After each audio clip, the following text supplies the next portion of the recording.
teachers, the goal of this video is to walk you through a couple of different ways that you can set up your workstation wherever you might be working this fall so that you can better interact with students in an online manner.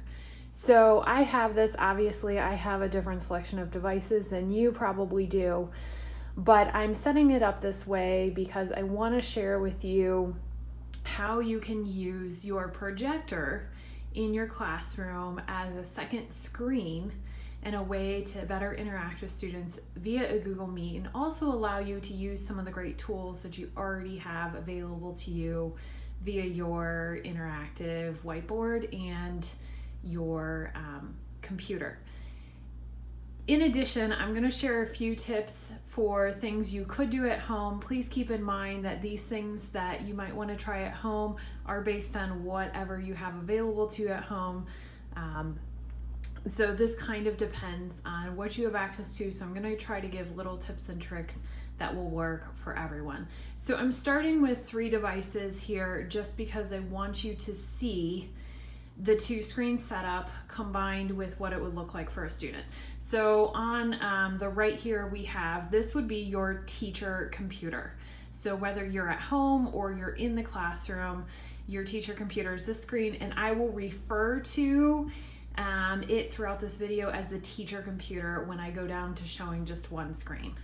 On the left, in the bottom here, oops, this right here, this is just one of my iPads that I have, and the only reason I have this out currently is just to show you what a student would see within a Google Meet, because I think it's important to understand what that student screen looks like when we are sharing our screen with students. And then the big Millennium Falcon screen in the back, let's call that our projector. So we're going to refer to that one as we are making this video as our projector screen. Again, you can do this setup with your projector, or you can do this setup with a second screen, whatever you have access to. And if you don't have access, it's totally fine. I'm going to show you a real quick tool on how you can still get that dual screen look so that you can see students in a Google Meet while you are sharing your screen. So here we go. Okay, so we're going to start the first part of this workstation setup by first of all connecting to your projector. Later towards the end of the video, I am going to show you how you could potentially connect to a second screen if you have one available. I'm also going to show you how you can use some tips and tricks on your own machine to make it look like you have 2 screens even when you don't. So we're going to head down to our search bar down at the bottom, or you can click on Windows and search in the search that appears right here. And we're going to search for display. Your display settings are in the My Computer. If you dig around in the control panel, you'll be able to find them there as well, but I like to just search for it. It makes my life easier. So remember, you first want to be connected to your projector. So you'll notice that it shows here in this picture that I have 2 screens set up. I have screen 1, which is my primary screen, and screen 2, which is the screen I am extended to. If you're using a projector, screen 1 would be your computer screen. Screen 2 would be the projector screen. So now I'm going to scroll down here and find the selection for multiple displays. And I want to make sure I have this turned on, extend these displays. If you turn it on, duplicate these displays, I will see both screens looking exactly the same, which can be beneficial when you're teaching live in the classroom, but when you're interacting with students, it doesn't really do anything for you to allow you to be able to see students digitally and share your screen at the same time. So I'm going to pause real quick and show you what it looks like when both screens are the same. Okay, so switching modes, you can see here that my computer screen, and remember we're calling this our projector screen, they look identical. So if I were to share my screen in a Google Meet, I would see the same thing on both screens, and it doesn't really help me with that display view. So we're going to go back into those settings and we're going to toggle that setting to extend these displays. And then I'm going to show you how you can rearrange your displays to make it work for you. Okay, and once you have this set to extend these displays, you are going to see on your primary teacher computer, you're going to see all of your icons on your desktop, whereas on the extended display, usually you should only see the taskbar at the bottom. That's because your extended display, which is your second monitor or your projector, they're not actually a computer, they're just acting as a second screen. So if I scroll up here on the display settings, I do have the opportunity to rearrange my displays. And all this does is makes it so that it's a little bit easier for you to drag content from one screen to the next. So in this case, I have my second display or my projector to the left of my computer screen. So I want to be able to take an object here on my main computer and drag it to the left for it to appear on my second screen. If I have my screen set up in the reverse order, I'd want to take the two and drag it over to the right. You can also drag it above or below, depending on how you set up your screens. Once you find what you like, you would want to select Apply to make sure that those changes are applied. So we are going to go ahead and close out of this, and I am going to switch back to that large screen view so that you can see how I can share my screen, what it looks like for a student in a Google Meet, and how I can still see the Google Meet at once. Okay, so I now have a Google Meet running with a student. And just to kind of come back to what screen is what, remember this screen here on the right, this is my teacher computer, the one that has the webcam, the one that I am starting the Google Meet with. This smaller screen right here, this is going to be the student. So the student right now is in a Google Meet with the teacher. And then the larger screen up here, this is my projector or my second screen that my teacher workstation is extended to. So we went through how to extend and how to set that up. So now I have a Google Meet running with a student, and I want to, in my Google Meet, click to present my screen. Now before I present my screen, I do want to set up my second screen so that it's ready to go. And I happen to have this Google Jamboard template. That's a thumbs up, thumbs down activity. I am going to drag, hopefully successfully, I'm trying to do this with a mouse in the weird place. I'm going to drag this Jamboard onto my second screen. Okay, so now I have dragged the Jamboard onto the second screen. I might have an opinion question where students get to interact with the Jamboard and drag their name to show whether they agree or disagree with whatever we are discussing. Obviously keeping in mind student privacy and feelings when we are doing a Jamboard like this and some of the other suggested Jamboards, making sure that you choose a topic that is appropriate for everyone to share their feelings on. So now that I have this Jamboard here on my teacher computer, I am going to click the Present Now button. And I have two options. I can choose my entire screen or I can choose a window. In this case, I'm actually going to choose my entire screen, and I'm going to actually see two screens pop up because I have two screens. So I can share this screen here or I can share everything on my second screen. So I'm going to share everything on my second screen. And you're going to notice that here, the teacher still sees their Google Meet, and over on the left with the second screen, the student sees only what is on the second screen. So I have my second screen here with my Jamboard that I can interact with, and the student, as I start to drag things, sees only that second screen. They do not see your Google Meet screen, which is kind of nice because we really don't want students to be able to see the whole class while we're trying to share a screen with them as well.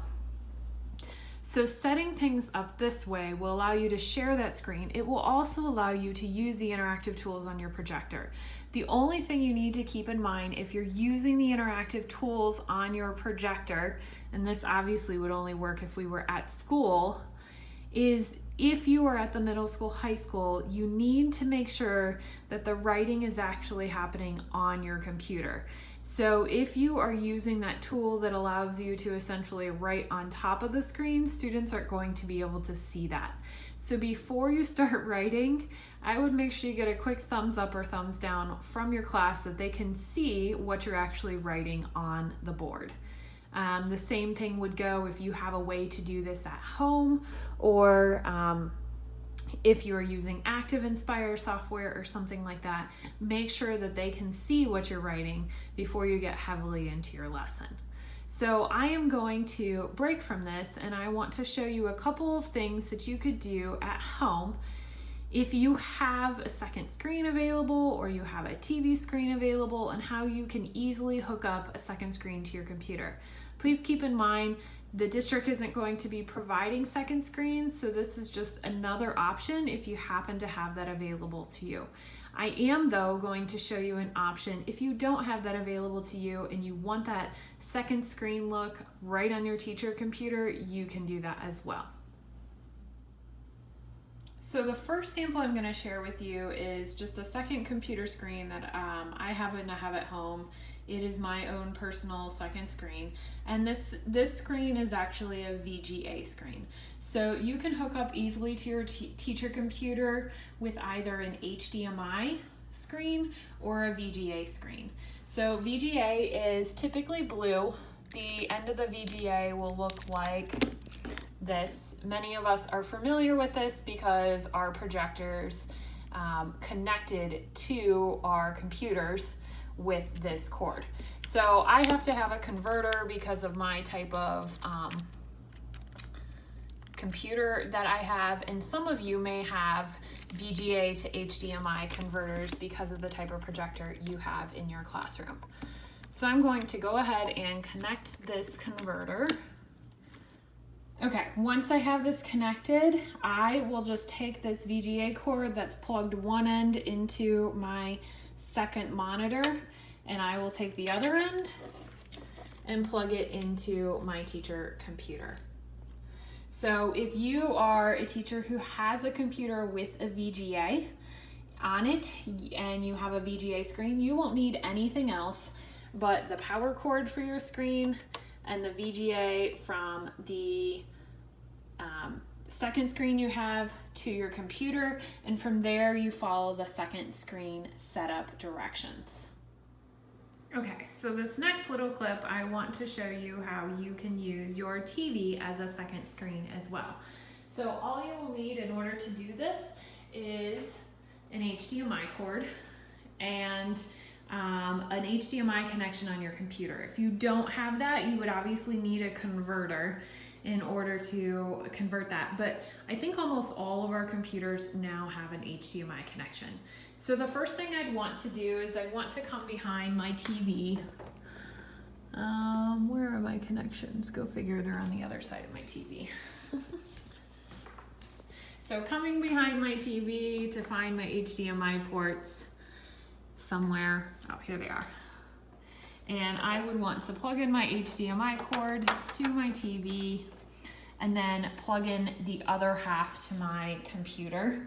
And if you need to, you would need to switch through the different settings on your TV in order to get this to display. A lot of times when you plug HDMI, it should show up automatically, but you may need to toggle through the sources on your TV.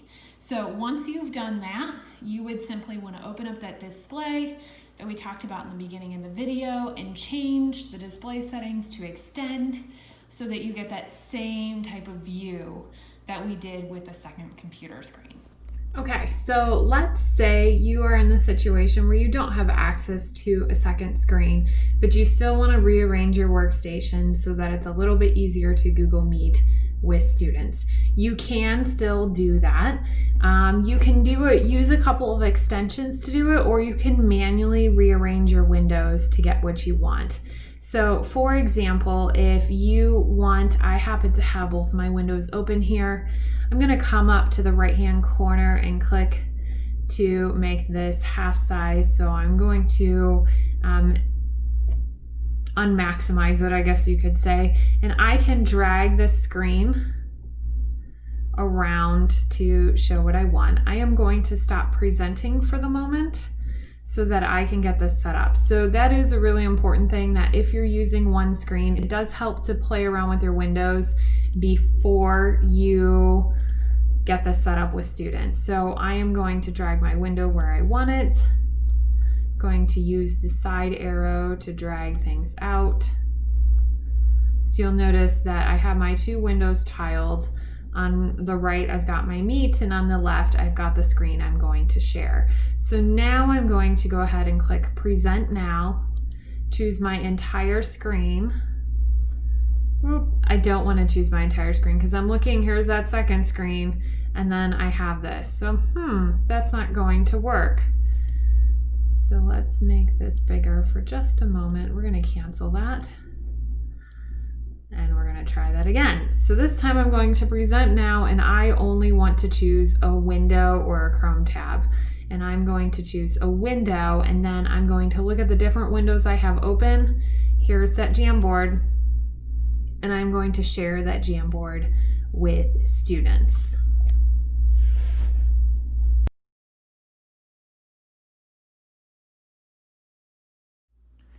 So coming back out and seeing what students see in this Google Meet, here is that student screen.